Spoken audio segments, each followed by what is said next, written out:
Bonsoir à tous. Je pense que la fois passée, on a fait une émission. On a parlé que la RDC a amené le Rwanda à la Cour pénale internationale. En tout cas, on doit rectifier cela parce que c'était par ignorance. Jusque-là, je ne connaissais pas la différence qu'il y avait entre la Cour internationale de justice et la Cour pénale internationale. Et pourtant, il y a une très grande différence. Alors, la question est la suivante. La RDC a-t-elle amené le Rwanda à la CPI ou bien à la Cour internationale de justice, CIG? CIG. Alors, ce que moi j'ai dit, ce n'était pas ça. La RDC a amené le Rwanda à la Cour internationale de justice et non à la Cour internationale, à la Cour pénale internationale. La différence, d'abord, c'est dans le mot. Cour internationale de justice et Cour pénale internationale. Les deux mots ne s'écrivent pas de la même façon. Ici, c'est CIJ et là-bas, c'est CPI. Vous voyez la première différence. La deuxième différence, c'est leur mission.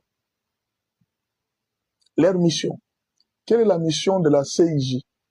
La CIJ a pour mission de juger les États. C'est-à-dire, on ne porte pas plainte contre les individus. On porte plainte contre les États. Quand est-ce qu'on porte plainte? On poursuit qu'est-ce qu'on poursuit? On poursuit, par exemple, quand vous êtes en conflit de frontières. Il y a des traités. Hein? Il y a des traités, il y a des différends maritimes. Vous voyez, vous êtes en train de vous chamailler pour un fleuve. Vous êtes en train de vous chamailler pour une frontière. Vous êtes entendu pour ceci, mais tel pays a violé les accords. Et là, on accuse qu'il y a des États. C'est là que la Cour internationale de justice intervient pour accuser les États. Par exemple, nous avons connu un problème, les comptes Fribao pour lesquels on a arrêté Mutamba.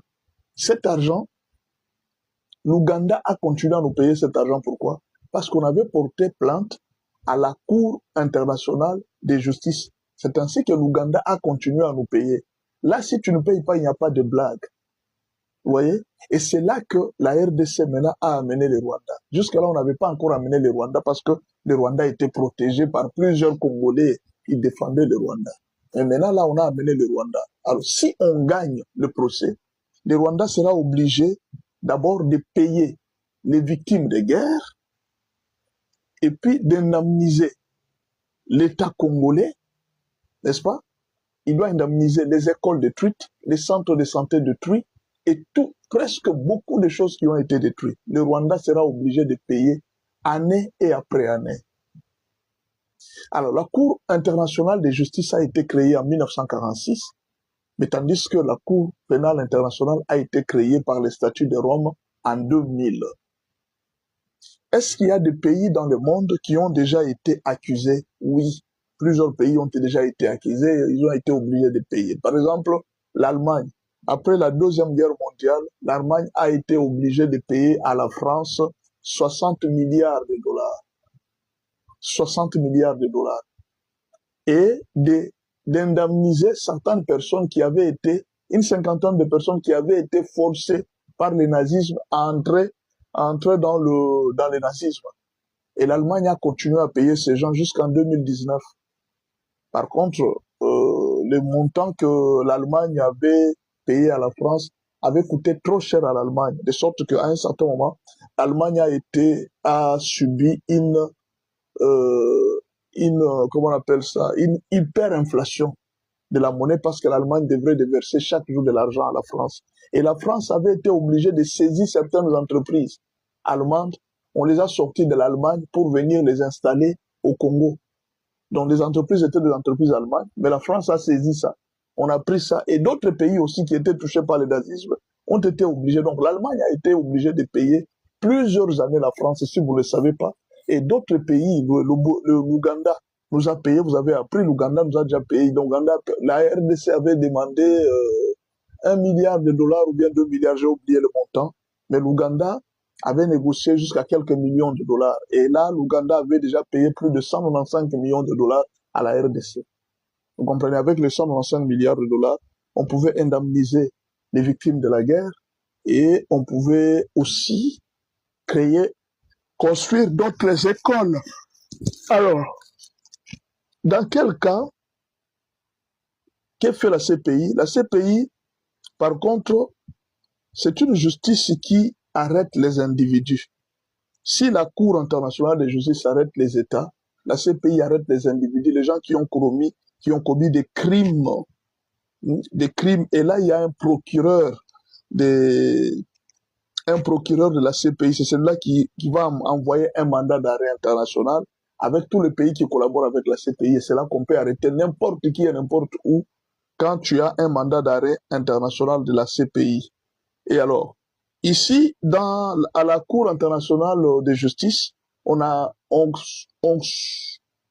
condamne les nations quand il y a non-respect d'accords ou de traités. Par exemple, nous avons signé avec le Rwanda, nous n'avons pas respecté les accords. On condamne. Quand il y a différents frontaliers, comme le Rwanda était en train de vouloir prendre une partie des frontières, là, on condamne. Mais par contre, la CPI, on arrête les gens pour les génocides, les crimes de guerre, les crimes contre l'humanité et l'agression. Vous voyez? Crimes contre l'humanité et l'agression. Et pourtant, c'est une première étape. Donc, après la Cour, nous voulons d'abord que le Rwanda soit condamné à payer, à indemniser les citoyens congolais. Donc, tout cet argent de guerre qu'ils ont pu s'acquérir, l'usine d'or et tout ça, cet argent va revenir au Congo. Ils seront obligés de payer une fois qu'ils sont condamnés. Vous voyez? Et après ça, la RDC pourra intenter un autre procès sur le plan international, maintenant la Cour pénale internationale. Pourquoi? Pour des crimes de guerre, pour des crimes contre l'humanité et pour l'agression. C'est là, par exemple, que la RDC peut porter plainte contre Nanga, contre Kagame, contre Kabila, contre tous ceux. Et on va enquêter. Déjà, nous avons un avantage. Il y a les enquêtes de l'ONU avec les rapports mapping qui a documenté plusieurs crimes qui ont été commis en RDC.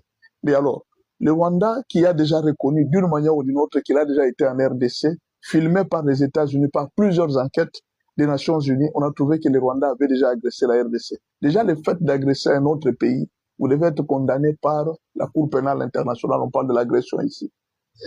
Maintenant, ce qui fait que, avec cette accusation, si la RDC pouvait gagner un gain de cause, comme on a gagné avec l'Ouganda, et je sais qu'on gagnera parce qu'il y a beaucoup de preuves, le Rwanda sera obligé de restituer tout l'argent et de payer avec amende tout cela. L'Allemagne a souffert à cause de cela, à cause de la guerre. Ce qui fait que le Rwanda va laisser à ses enfants et aux enfants des enfants un héritage de malheur, un héritage de malédiction. D'abord, imaginez que c'est un pays qui n'a pas assez de minéraux, qui n'a pas assez de richesses. Mais en plus, Kagame va amener une grande dette qu'il sera obligé de payer presque toute sa vie. Vous comprenez? Après lui, le Rwanda continuera à payer la RDC chaque jour. Et c'est un problème très sérieux pour le Rwanda et pour les Rwandais. Alors, au lieu que le Rwandais profite pour interdire à leur président les crimes qu'il est en train de faire, ils sont en train de l'encourager. Ouais, les héros, les héros. Mais après des années, les Rwandais se retrouvera en train de repayer l'argent. Le même argent qui a construit vos villes, qui a construit vos écoles, vos universités. Cet argent pourra vous revenir à la RDC et vous allez continuer encore à sombrer davantage dans la pauvreté. Je ne sais pas, moi, que les Nations Unies puissent noter un cas d'exception et que les Rwandais commencent à payer petit à petit. Mais d'une manière ou d'une autre, le Rwanda sera obligé de payer cet argent, qu'elle le veuille ou non. Parce que là, c'est la Cour internationale de justice. On ne peut rien. Et si la RDC ajoutait à cela les mandats d'arrêt international contre les crimes de guerre, et là, c'est la même classe, on va mettre Nanga et tous les autres. Donc, la situation de la RDC aujourd'hui, bon, je sais que plusieurs personnes vont dire, oui, ça va faire quoi? Ben, rappelez-vous, Jean-Pierre Bemba a fait 10 ans en prison. Hein, il a fait 10 ans en prison, vous ne savez pas combien il a perdu. Là, nous ne savons pas combien il a perdu, combien il a payé avant de sortir là-bas. On ne sait pas. Vous voyez? On ne saura pas. Donc, il ne faut pas dire que c'est un jeu. Il y a plusieurs personnes. S'il y a des Congolais qui sont déjà... Aujourd'hui, il y a Thomas Lubanga qui a été là. Il y a Bosco Tangada qui est là à la CPI jusqu'aujourd'hui. Vous comprenez? Il y a Laurent Gbagbo qui a été là. Donc, on a déjà arrêté plusieurs personnes dans la Cour pénale internationale.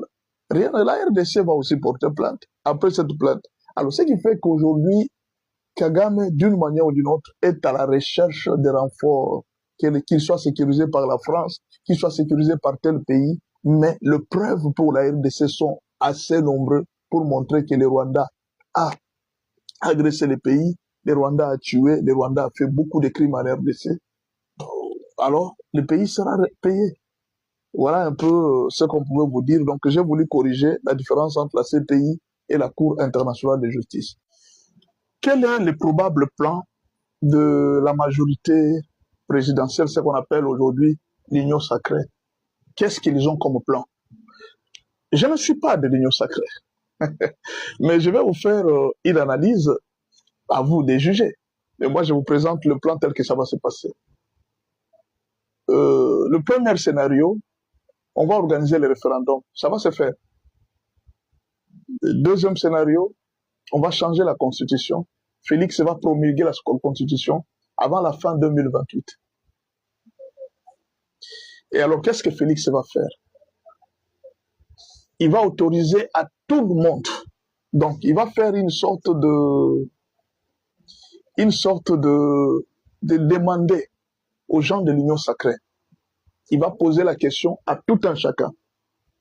Il va dire, bon, voici, de peur que vous ne puissiez pas dire que moi, c'est grâce à vous que je suis devenu président, c'est grâce à vous que je fais ceci. Celui qui ne veut pas marcher avec moi, qu'il me le dise. Je vous laisse libre. Donc Félix va libérer tout le monde de l'Union sacrée. Il va dire à partir d'aujourd'hui, vous êtes libre. Le combat que nous avons mené, voici que nous avons une nouvelle constitution. Chacun de vous est libre. Soit de marcher avec moi, soit de se faire aussi une carrière. Vous avez eu l'argent, vous avez gagné de moyens, on a donné l'opportunité à tout le monde de se faire quand même une carrière où vous êtes partagé. La République de partage des butins vient de se terminer. C'est-à-dire la RDC ne sera plus un partage des butins des politiciens quand ils font du bruit, ils font des troubles, ils prennent des armes, et puis quelques temps après demain, ils se partagent les pouvoirs, ils font leur constitution à leur manière. C'est-à-dire dans cette constitution, le budget de la RDC sera partagé à 50% pour les politiciens et 50% pour la République. Cette République-là est finie. Cette fois-ci, la constitution qu'on va faire, ça sera une constitution pour le bien-être du peuple. Et alors, c'est le moment où tout le monde, Jean-Pierre Bemba, Vital Kamerhe, vous avez dit vous tous que vous étiez populaires. Je vous donne votre liberté. Que chacun aille faire sa campagne. Que chacun aille se battre maintenant pour venir me vaincre en tant que président. Moi aussi, je viendrai en tant que candidat. Le président Félix Tshisekedi va repêcher quelques personnes du PPRD. Il va les appeler. Donc, je crois que juste après la promulgation de la loi, le président Félix Tshisekedi va convoquer un dialogue. Le dialogue qu'il va convoquer, il va appeler même certains caciques du PPRD, à part Joseph Kabila, qui sera condamné certainement. Soit il pourra être à la CPI, soit il pourra être en prison quelque part, soit en train d'être pourchassé pour ne pas rentrer au pays. Parce que ça, là, ça sera difficile que Kabila rentre au pays. Alors, le président Félix Tshisekedi va remettre des gens qui n'ont pas tué, quelqu'un comme Raymond Tshibanda.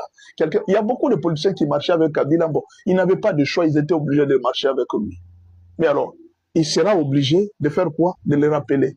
Les Chadari, les autres, il dit non, bon, vous êtes tous des Congolais. Le pays est là. Si vous voulez battre les campagnes, vous me dites si vous êtes populaire, vous battez campagne. Je donne la liberté à tout le monde de devenir président, de poser sa candidature, de faire ce qu'il veut. Voici comment nous allons faire les élections. Dans la nouvelle constitution, ça ne sera plus, on n'aura plus cette histoire de la CNI. Ça n'existera plus. Dans la nouvelle constitution, les élections seront préparées par le ministère des Affaires intérieures. C'est le ministère des Affaires intérieures qui sera chargé d'organiser les élections. Donc la CNI, c'est fini. Oh non, tel, non, tout ça, ça sera fini. Mais alors, ce sont les agents de l'État qui vont commencer à organiser les élections. Un peu partout, comme la livraison des cartes d'électeurs, tout ça, ça sera des agents de l'État. Le président Félix Tshisekedi va appeler tous les politiciens congolais. Après la promulgation de la Constitution, il va leur dire, voici votre nouvelle Constitution. Vous êtes maintenant libre. Vous êtes libre de vous battre, de créer maintenant des propres. Pendant ce temps, on aura déjà récupéré l'Est, Bukavu, Goma et autres. On va récupérer, on aura déjà fait peut-être probablement des murs entre le Rwanda, même s'il ne serait pas des murs physiques, il y aura des murs, même des murs moraux, hein, des murs moraux, on pourra mettre autour entre Goma et Bukavu, donc des murs psychiques. On va faire tout pour que vraiment les Rwandais sentent que non, ce n'est plus facile d'être en RDC. Vous voyez, on va créer ce système-là. Alors Félix pourra dire à tous les politiciens, du nord et du sud, de l'est et de l'ouest, de s'organiser. Vraiment de s'organiser, que chacun, celui qui veut battre les campagnes, celui qui veut marcher avec moi, qu'il marche avec moi. Celui qui veut aller faire sa campagne. Oh non, Vital Kamerhe, moi je suis populaire. On va donner l'occasion à Vital Kamerhe. D'ici là, 2028, on donnera l'occasion à Vital Kamerhe de poser la candidature.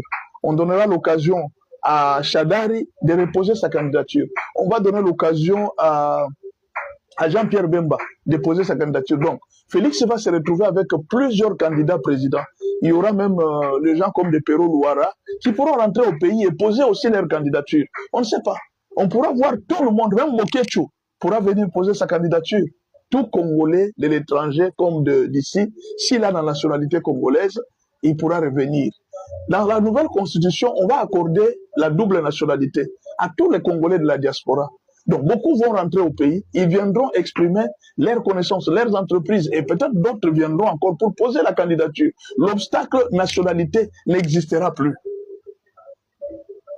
Et dans cette nouvelle constitution, le président va donner l'occasion à tout le monde de venir se présenter comme candidat président. Celui qui est capable de me gagner, qu'il me gagne, je suis là.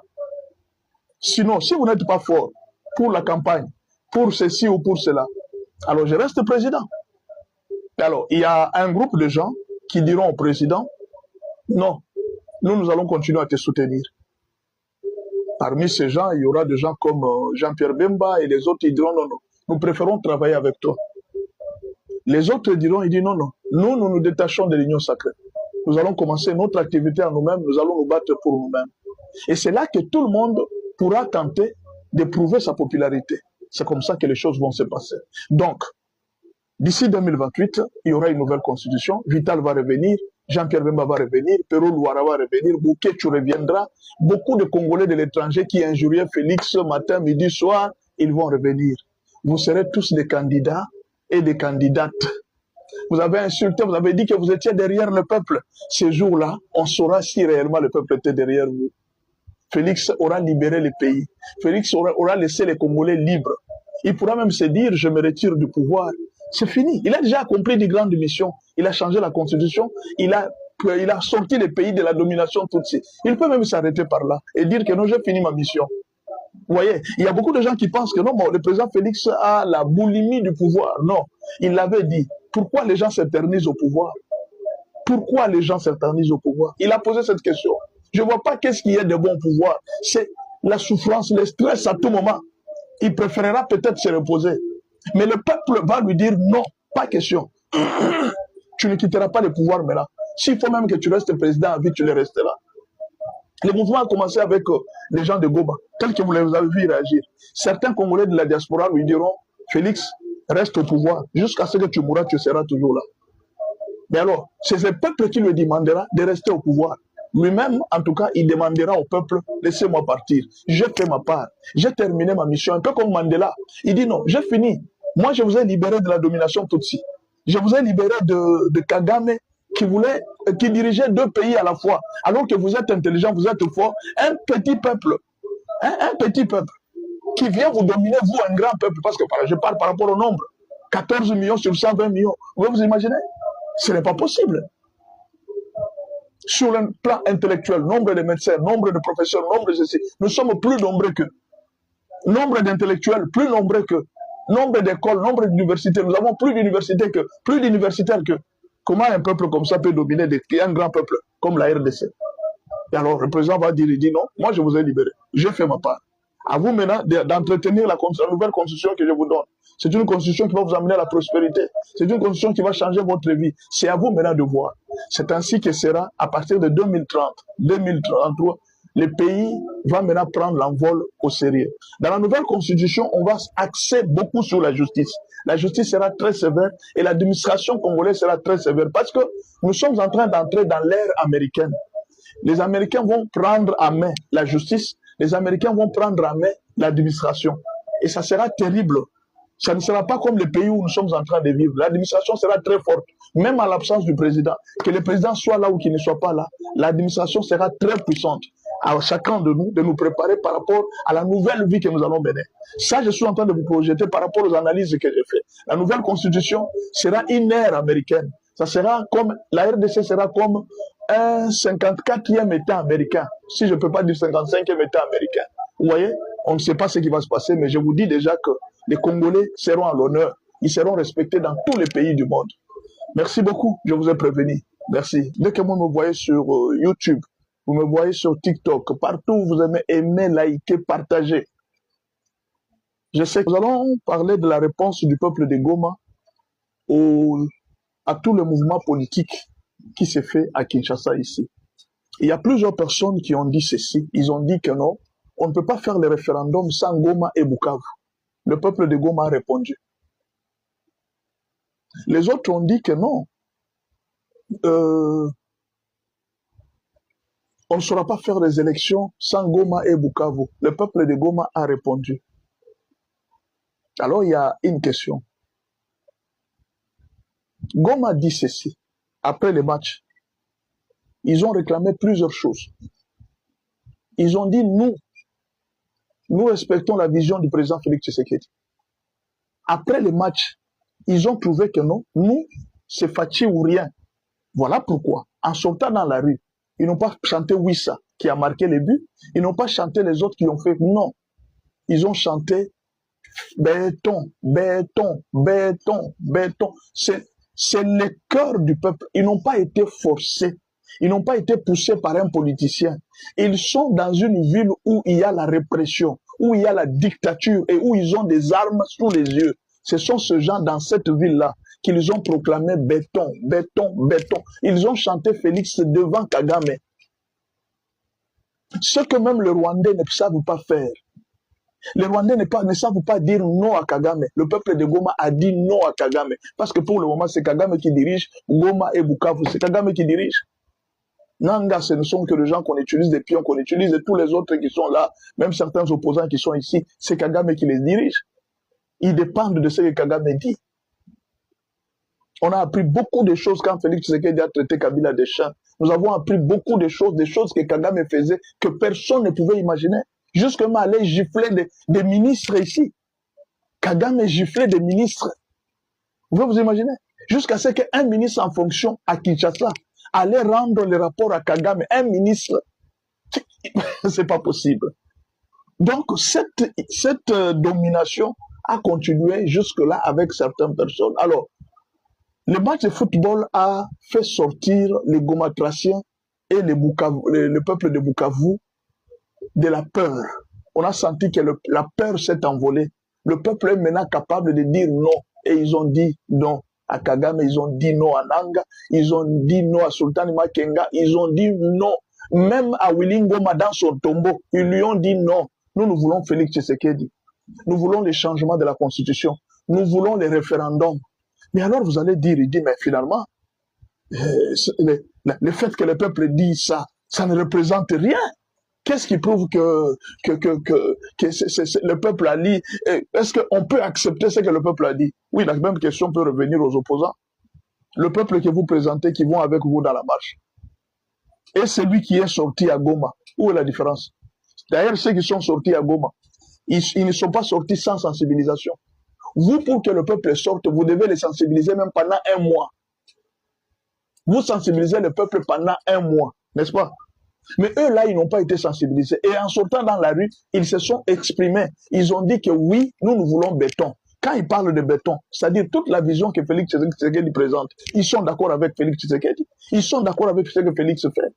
Parfois, ils avaient peur de s'exprimer. Mais là, à travers le match, nous avons lu leurs expressions. Mais alors, si la Senko dit que nous avons la popularité, le peuple est derrière nous. Mais quand le peuple là disait béton, béton, béton, qui était devant lui? Parce que vous, tout le peuple est derrière vous. Les C64 dit que le peuple est derrière nous. Mais qui est derrière, qui est devant le peuple de Goma qui est sorti dans la rue?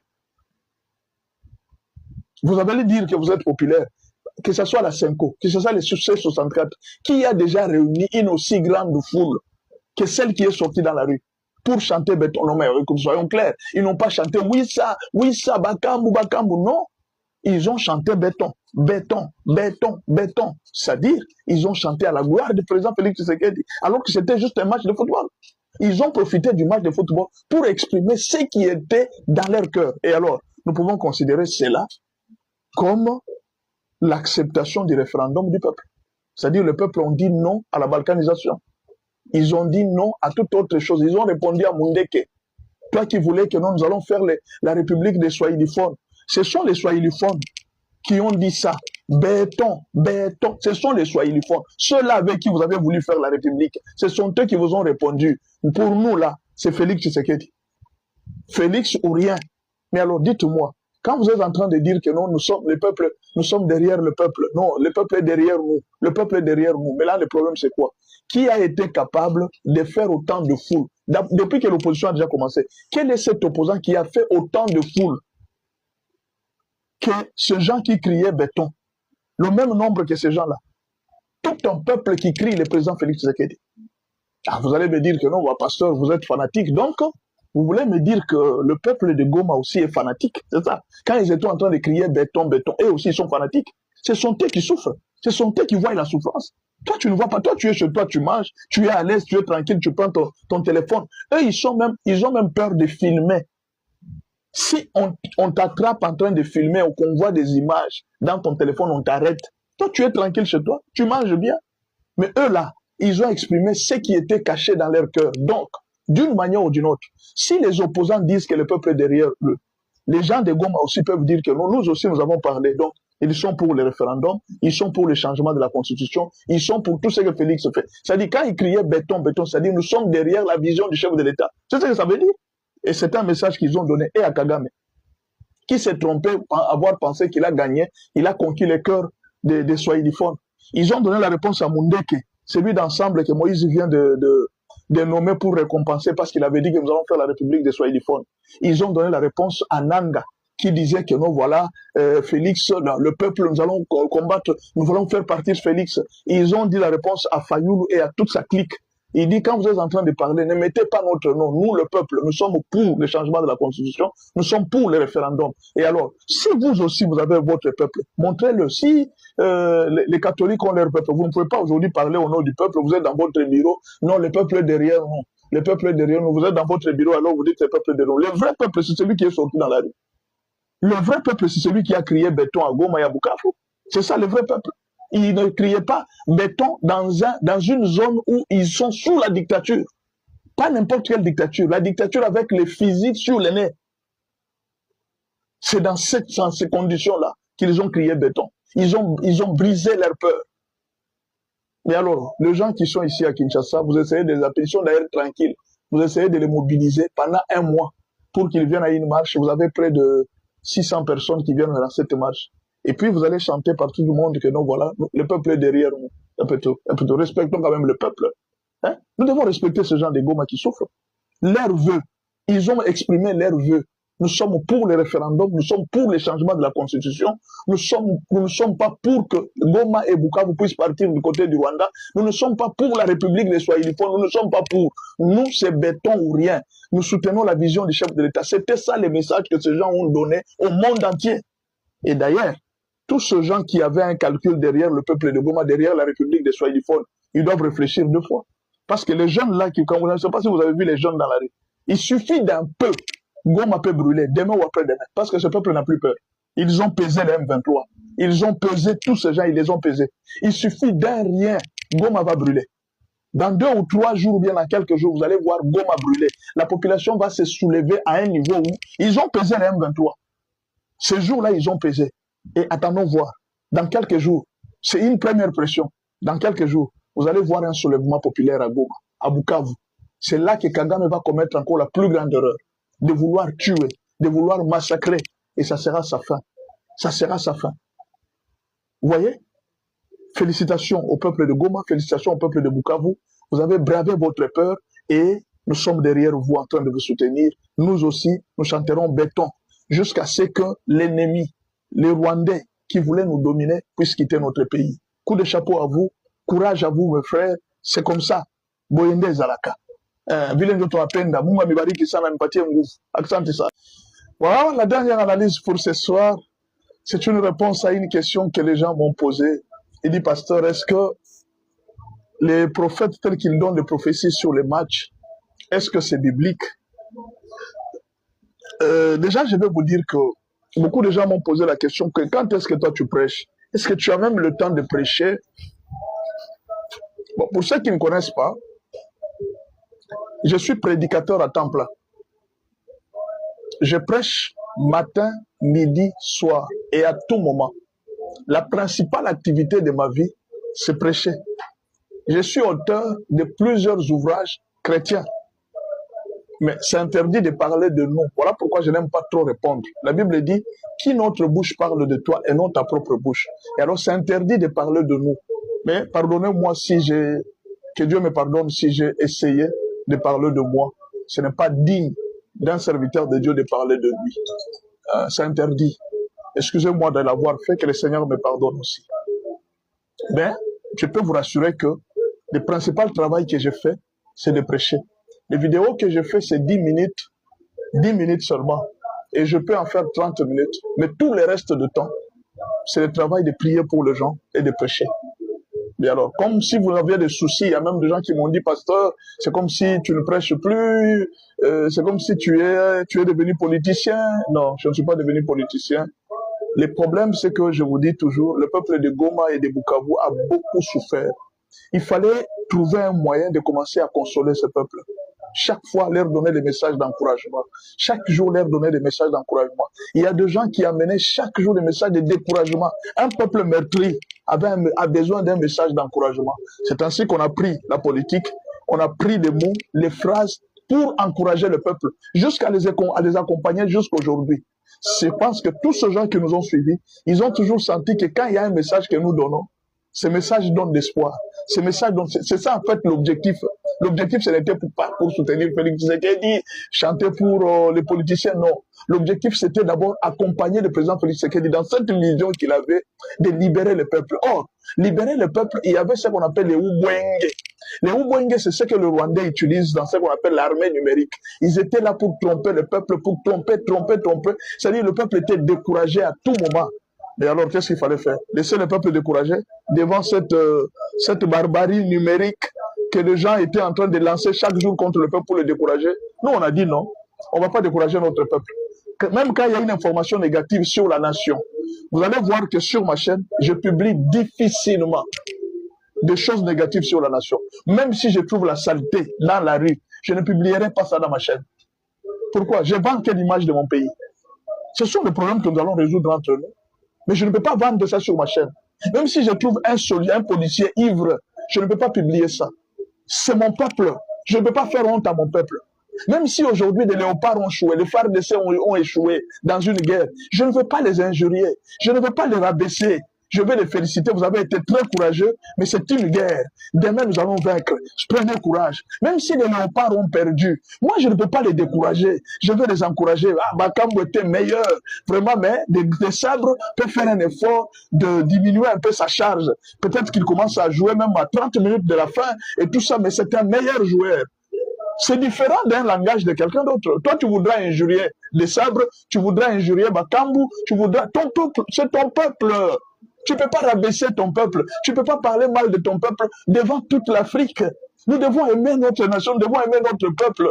Moi, je ne peux pas arriver aujourd'hui, j'arrive à Paris, je publie les images de mes frères qui souffrent, qui dorment peut-être dehors, et puis je commence à dire que non, voilà, les Congolais à Paris sont en train de souffrir. Je ne peux pas parler mal de mon peuple. Mon frère, c'est mon peuple. Je ne sais pas, je n'ai pas un autre peuple. Je suis là pour parler du bien de mon peuple, du bien de FARDC, du bien de mon président. Nous sommes en face de deux présidents, le président rwandais et le président congolais. Toi, tu veux que je parle mal de mon président devant Kagame? Je ne le ferai jamais. Je ne le ferai jamais. Même si tu me dis je suis fanatique, j'accepte d'être fanatique parce que c'est mon président. Je ne peux pas aujourd'hui féliciter le Portugal parce que c'est un meilleur joueur. Même si le Portugal joue bien. Mon frère, je ne pourrais jamais dire que non, c'est qui Ronaldo, il va nous gagner. Moi, je dirais toujours, ne vous en faites pas. Même l'Angleterre, les matchs avec l'Angleterre, c'est un grand pays. Mais moi, là, tu n'entendras pas dire que non, l'Angleterre va nous taper. Jamais je ne le dirai. Nous allons gagner ces matchs. Nous allons gagner ce match, c'est mon peuple. Même si nous gagnons, ce n'est pas grave. Le prochain match, nous gagnerons toujours. C'est ça un patriote. Maintenant, vous voulez que je parle mal de mon peuple? Vous voulez que je dise de mauvaises choses de mon peuple? Non, je ne suis pas pour ça. Si vous attendez ça dans ma chaîne, que j'ai injurié les présidents, que j'ai injurié les léopards, que j'ai injurié les ministres, je ne le ferai jamais. Ma chaîne n'est pas pour ça. Cherchez d'autres chaînes où les gens sont en train d'insulter les gens, de parler mal du pays. Moi, je ne parle jamais mal de mon pays.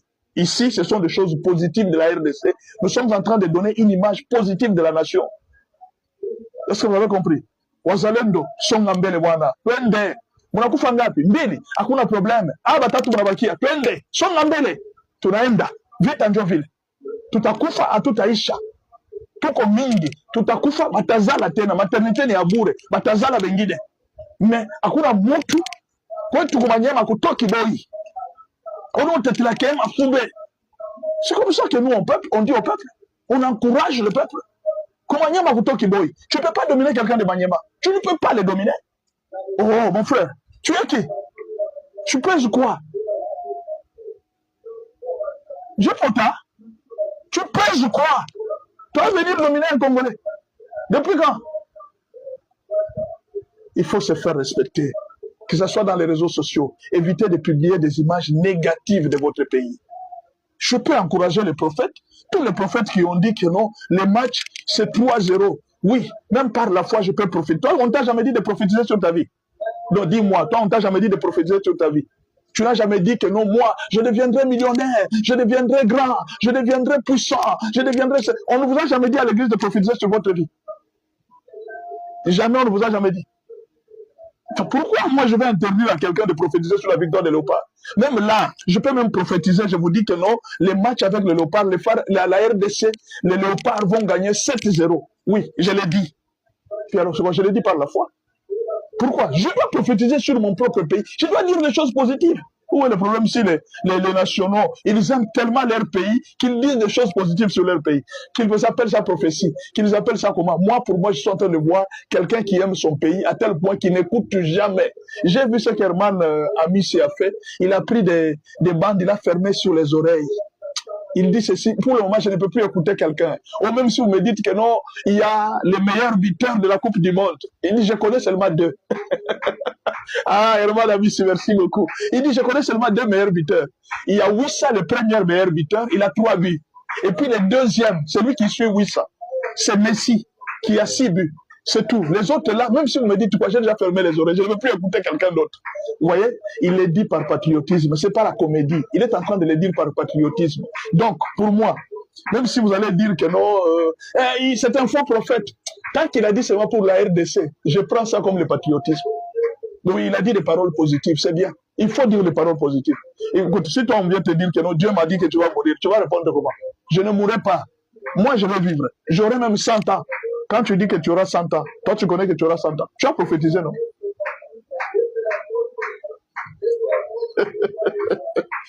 Est-ce que Dieu est dans les matchs? Dieu parle tantôt d'une manière, tantôt d'une autre. Tu vois où est le problème? Je vais te poser la question.